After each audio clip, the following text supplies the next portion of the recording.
Now we will start from problem number 1 of chapter number 4. Florida Palm Country Club adjusts its accounts monthly. Club members pay their annual dues in advance by January 4. The entire amount is initially credited to unearned membership dues. At the end of each month, an appropriate portion of this amount is credited to membership dues, and guests of the country club normally pay green fees before being allowed on the course. The amount collected are credited to green fee revenue at the time of receipt. Certain guests, however, are billed for green fees at the end of month. The following information is available as a source for preparing adjusting entries at December 31. उसने बताया हुआ कि ये Florida Palm Country club जो है ये अपने member से एनुअल ड्यूज़ जो उसके मेंबरशिप फ़ी होती है वो एडवांस में रिसीव कर लेती है जनवरी 4 को, और चूँकि ये एडवांस रेवेन्यू है इसलिए इसको क्रेडिट कर दिया जाता है अनअर्न्ड मेंबरशिप ड्यूज़ के अकाउंट से। उसके बाद जब हर मंथ वो ये रेवेन्यू अर्न कर लेती है तो उसको कन्वर्ट कर देती है मेंबरशिप ड्यूज़ अर्नड में। नेक्स्ट उसने बताया हुआ है कि जो अमाउंट है वो अपने गेस्ट से कलेक्ट करती है वो ग्रीन फी रेवेन्यू है, और ये कंपनी जो है हर मंथ के एंड पे अपने कस्टमर से रिसीव करती है ये रेवेन्यू। और नीचे हमें एडजस्टिंग एंट्रीज़ के लिए इंफॉर्मेशन दी हुई है। अब हम one by one in adjusting entries को देखेंगे, और पहले हम इंस्ट्रक्शंस देख लेते हैं कि इंस्ट्रक्शंस में उसने इंस्ट्रक्शन नंबर जो ए है उसमें उसने कहा है for each of the number paragraph prepare adjusting entries including an explanation. If no adjusting entries is required, explain why. यानी कि आपने ये जो ऊपर 8 नंबर्स दिए हुए हैं पैराग्राफ्स, 8 पैराग्राफ्स, उसको आपने एडजस्टिंग एंट्रीज पास करनी है और उसके साथ उसकी आपने एक्सप्लेनेशन यानी कि उसकी नरेशन देनी है, और अगर कोई एडजस्टिंग एंट्री नहीं हो सकती तो आपने वो भी बताना है। बी पार्ट में उसने कहा था 4 types of adjusting entries are describe at the beginning of chapter. जो अभी हमने इंट्रोडक्टरी चैप्टर में 4 टाइप्स एडजस्टिंग एंट्रीज की देखी थी वो उसने कहा है कि चैप्टर 4 के शुरू में दी है। Using these descriptions identify each type of each adjusting entry prepared in part A above. तो फिर आपने ये जो सारी ऊपर एंट्रीज 8 दी हुई हैं, 8 पैराग्राफ्स दिए हुए हैं, इनको देखते हुए आपने हर एक एंट्री की डिस्क्रिप्शन लिखनी है जैसे वो 4 टाइप्स ऑफ एंट्रीज की डिस्क्रिप्शन थी उधर से देख के। सी पार्ट में उसने कहा है all the Florida palm club housing building is fully depreciated, it is an excellent physical condition, explain how this can be. ये हमारे पास क्वेश्चन का जो थ्योरेटिकल पार्ट है इसको हम बाद में देखेंगे। पहले हम जो है वो इंस्ट्रक्शन ए को फॉलो करते हुए क्वेश्चन को स्टार्ट करेंगे जिसमें उसने हमसे एडजस्टिंग एंट्रीज रिक्वायर की हैं। तो सबसे पहले जो है हम एंट्री नंबर 1 देखते हैं। Salaries earned by golf course employees that have not been recorded और पेड अमाउंट टू $9600। यानी कि उसने कहा है कि जो इस क्लब के मेंबर्स हैं उन्होंने अपनी सैलरीज अर्न कर ली हैं। इट मीन्स कि कंपनी का एक्सपेंस हो चुका है, उसने अपने एम्प्लॉयज़ को सैलरी पे करनी है लेकिन अभी तक पे नहीं की। Have not yet been recorded और पेड, लेकिन अभी तक पे नहीं की। सो सैलरीज जो हमने अपने एम्प्लॉयज़ को पे करनी है वो एक्सपेंस है लेकिन अभी पे नहीं किया, सो वो हमारा पेएबल एक्सपेंस होगा। तो सैलरीज एक्सपेंस को डेबिट करेंगे और सैलरीज पेएबल को क्रेडिट करेंगे। तो यहाँ पे हम जो है वो एडजस्टिंग एंट्री पास करते हैं।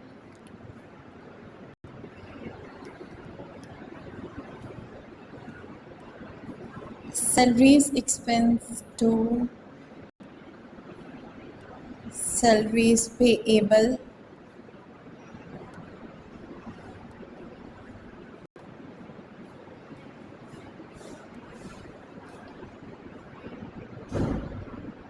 और अमाउंट है 9600 डेबिट में, and same goes for credit.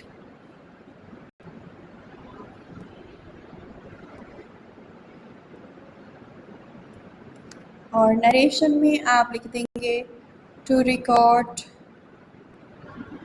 accrued salaries at December 31.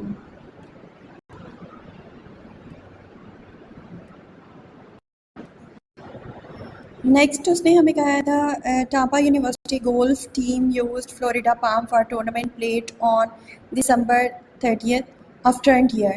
At December 31, the 1800 owed by the team for green fees had not yet been recorded or billed.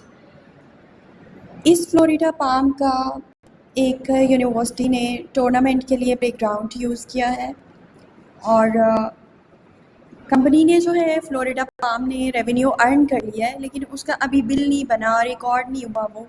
It means कि revenue earn कर लिया है लेकिन अभी receive नहीं हुआ, तो ये अनकलेक्टेड रेवेन्यू है। तो अनकलेक्टेड रेवेन्यू की हम एंट्री पास करेंगे account receivable to green fees revenue.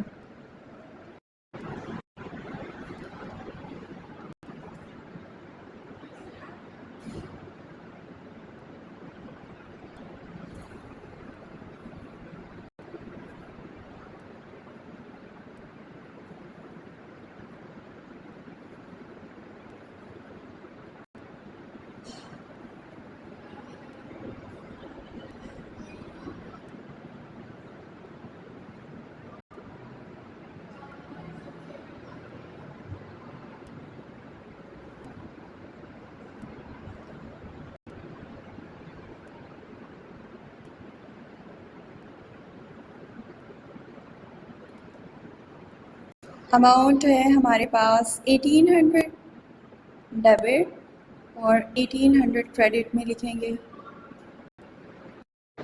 Third जो हमारे पास एंट्री है membership dues earned in December for collection received in January amount to $1,06,000। इसका मतलब है उसने कहा है कि आपने मेंबरशिप अर्न कर लिया है दिसंबर में फॉर कलेक्शन रिसीव इन जनवरी, जिसकी कलेक्शन आपने जनवरी में रिसीव की थी। हमने इस क्वेश्चन के फर्स्ट वाली लाइन में पढ़ा था club members pay their annual dues in advance by January 4। So यहाँ पे जो जनवरी में कलेक्शन हुई थी वो आपने दिसंबर में अर्न किया है, तो यहाँ पे हमारे पास ये एडवांस रेवेन्यू था और एडवांस रेवेन्यू हमारी लाइबिलिटी होती है। इस लाइबिलिटी को हमने कन्वर्ट करना है रेवेन्यू में। तो ये हमारे पास इसकी एंट्री थी अनअर्न मेंबरशिप ड्यूज डेबिट, ये लाइबिलिटी थी, लाइबिलिटी कन्वर्ट हो के डेबिट हो गई क्योंकि ये कन्वर्ट किस में हमने की है, रेवेन्यू में।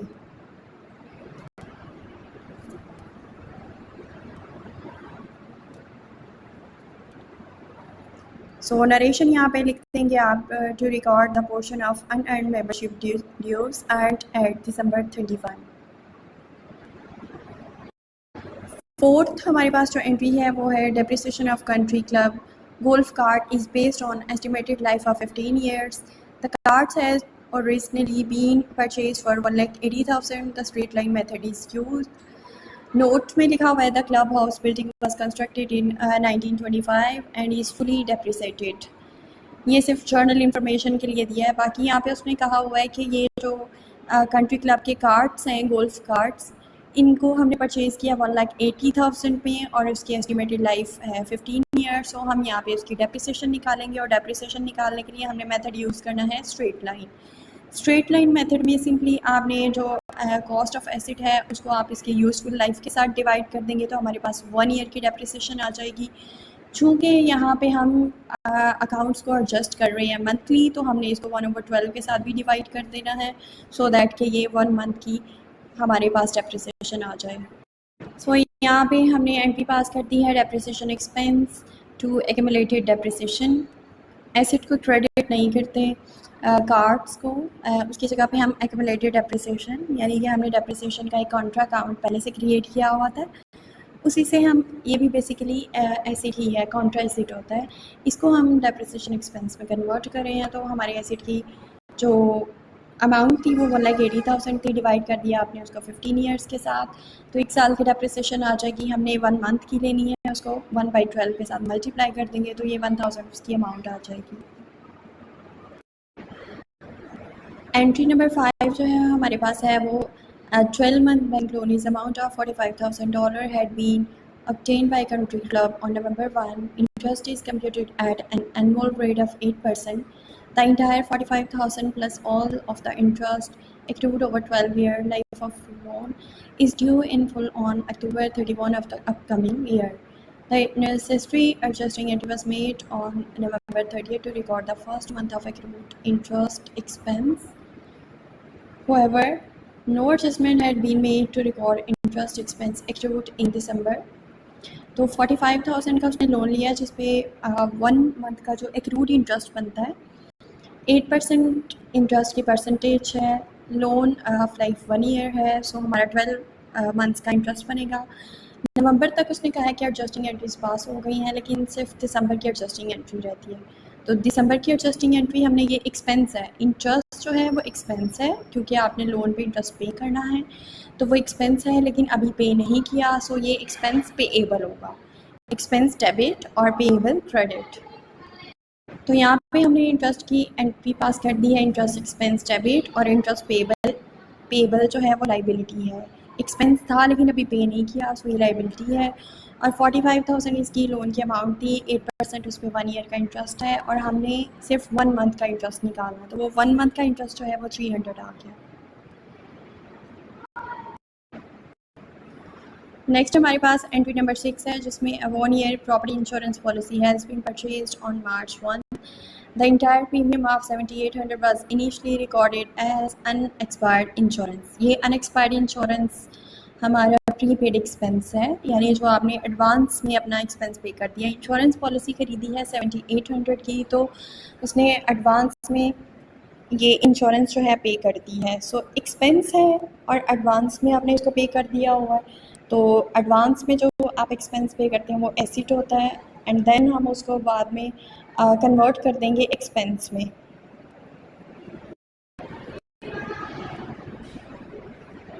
तो यहाँ पे हमने इसकी एंट्री पास कर दी है, insurance expense to unexpired insurance. और ये पॉलिसी आपने 1 ईयर की खरीदी थी, टोटल 7,800 की. तो हमने इसको 1 मंथ का जो इसका एक्सपेंस है वो निकाला था, वो 650 आया है.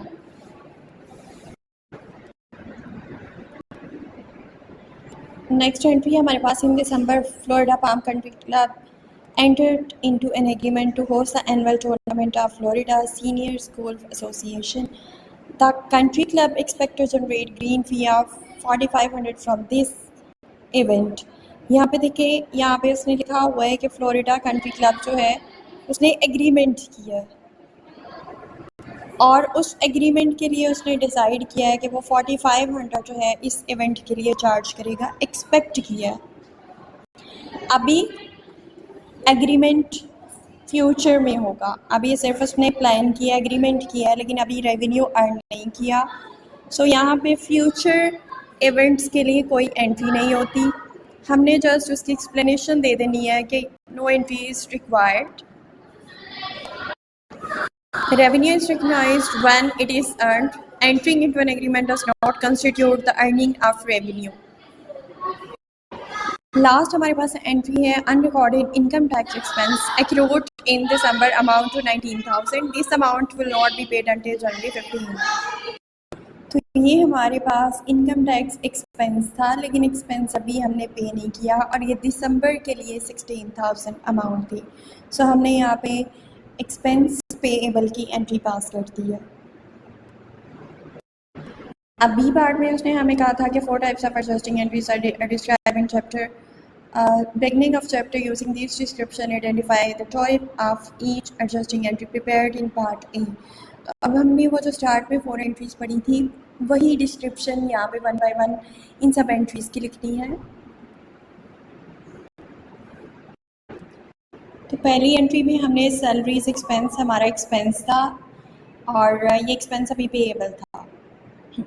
हमने यहाँ पे एंट्री जो पास करनी है इसके लिए जो डिस्क्रिप्शन लिखनी है वो है अकरिंग अनपेड एक्सपेंस.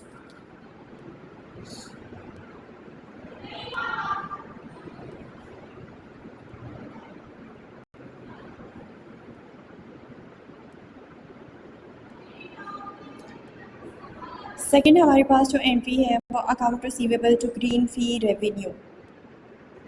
ये रेवेन्यू हमने अर्न कर लिया था लेकिन रेवेन्यू रिसीव नहीं किया था, अनकलेक्टेड रेवेन्यू था। सो यहाँ पे हम लिखेंगे अक्रिंग अनकलेक्टेड रेवेन्यू।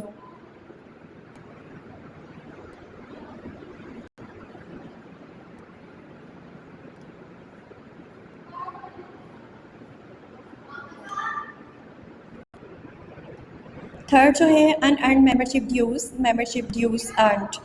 ये हमने एडवांस में रेवेन्यू रिसीव कर लिया था और एडवांस में जो रेवेन्यू रिसीव करते हैं वो लाइबिलिटी होता है। लाइबिलिटी को हमने कन्वर्ट किया था रेवेन्यू में। सो यहाँ पे हम लिखेंगे converting liability into two revenue.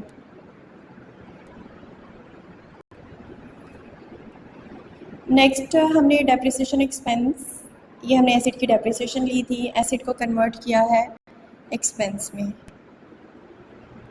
Converting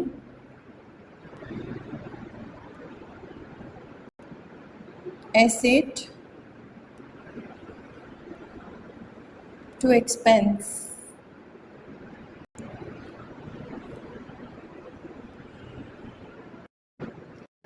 next entry जो है interest expense to interest payable. हमारा एक्सपेंस था लेकिन अभी हमने पे नहीं किया। सो यहाँ पे हम लिख देंगे अक्रिंग अनपेड एक्सपेंस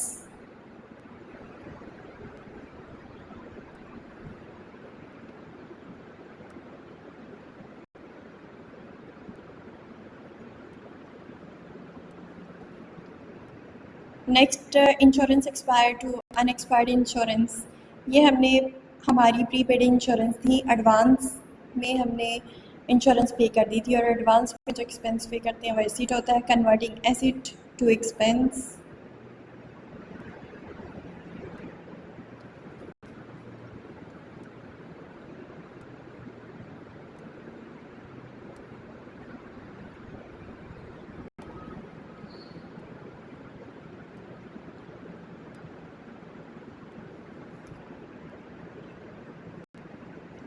इसके लिए कोई डिस्क्रिप्शन नहीं, नो एंट्री।